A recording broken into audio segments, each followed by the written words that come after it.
Semua stasiun televisi, media sosial, surat kabar, dan lain-lain yang memberitakan berulang-ulang keadaan dibuat heboh lebih daripada heboh pada saat perang, gawat darurat sampai ke pelosok-pelosok yang sebenarnya sudah nggak ada tapi diada-adakan untuk menakut-nakuti masyarakat dengan tujuan agar dapat bantuan dana besar, dan misi terselubung mereka berhasil untuk mengkomuniskan rakyat. Apakah masih ingat kasus kematian misterius ribuan atau 896 orang petugas KPPS dalam pemilu tahun lalu? Apakah heboh? Kematian yang besar itu tidak heboh karena media sudah dikuasai mereka. Sadarlah wahai para ulama, ustadz, kiai, umat Islam bahwa mereka telah menjalankan misi dengan cara sebagai berikut. 1. Masyarakat dan para tokoh agama ditekan, diintimidasi, dipaksa dengan segala cara agar mengikuti imbauan mereka. Padahal ada misi rahasia dari sebuah konspirasi Cina komunis yang didukung Yahudi untuk menghancurkan tali silaturahim dan peribadatan umat Islam. Dengan dalih memutus mata rantai virus corona, padahal di Wuhan, Cina sebagai awal penyebaran virus sudah aman dan virus corona bukanlah virus yang terlalu membahayakan manusia. 2. Ekonomi sengaja dinaikkan, listrik yang satu diturunkan, yang satunya dinaikkan. Sampai kapan rakyat akan tinggal diam? Kemana wakil rakyat? Tidak membela rakyat, justru membantu menindas rakyat. 3.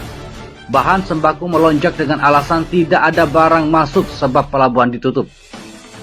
Suatu cara licik menciptakan suasana kemiskinan di mana-mana, memperlemah umat Islam.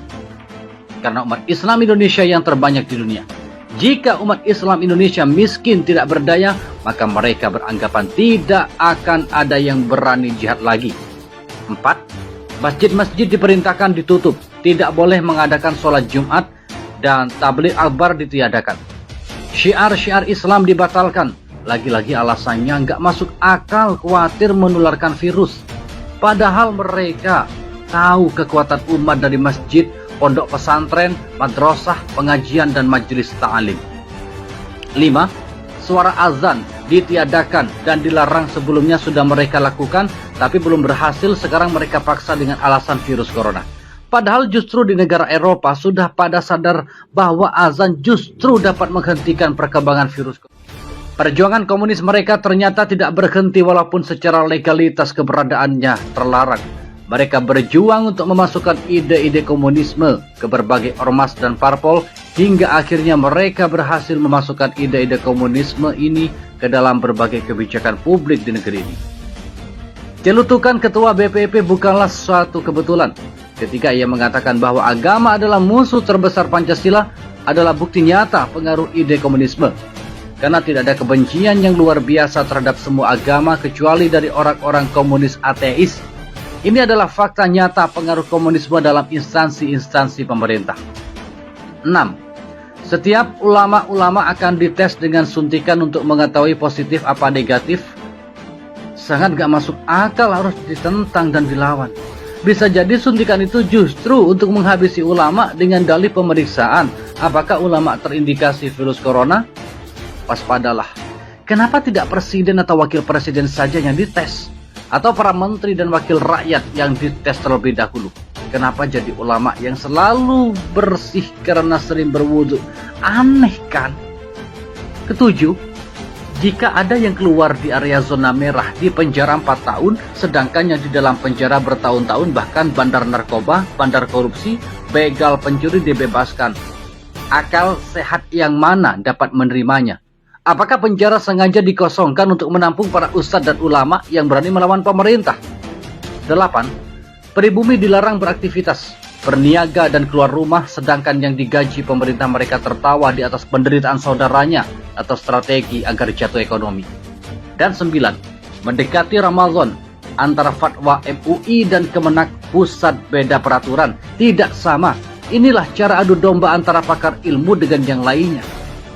10. MUI pusat dengan MUI daerah berbeda pendapat. Logikanya, apa artinya MUI pusat? Ingat, ini sengaja untuk adu domba umat Islam. 11. Lihat Cina-Cina, masuk dari bandara secara khusus dari segala penjuru, Ada apa ini semua? WNA masuk, WNI disuruh di rumah, tidak gereja, tidak sekolah, dilarang ibadah.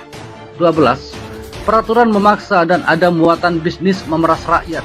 Masker disuruh beli, sarung tangan pun demikian. Dilarang berboncengan motor bila tidak satu alamat. Ini menghancurkan para tukang ojek. Jalanan di portal, ini bisa menimbulkan gesekan pengguna jalan dan membuat satu sama lain saling curiga. Saat masyarakat diserang wabah, si otak miskin mencari pendapatan. Kalau mereka melindungi rakyat, tentunya masker dan sarung tangan harus digratiskan. PSBB hanya membuat ketakutan tambahan bagi pengguna jalan. Semoga Allah Subhanahu wa Ta'ala membalas kezaliman mereka. Dengan 12 misi mereka yang kita semua sudah ketahui bersama, masihkah kita tidak bersuara bungkam 1000 bahasa? Masihkah Anda mengikuti arus dan misi mereka? Masihkah kita akan terus bercerai-berai? Sampai kapan kita diam? Jumlah kita lebih banyak. Apakah seperti buih di lautan? Kasihan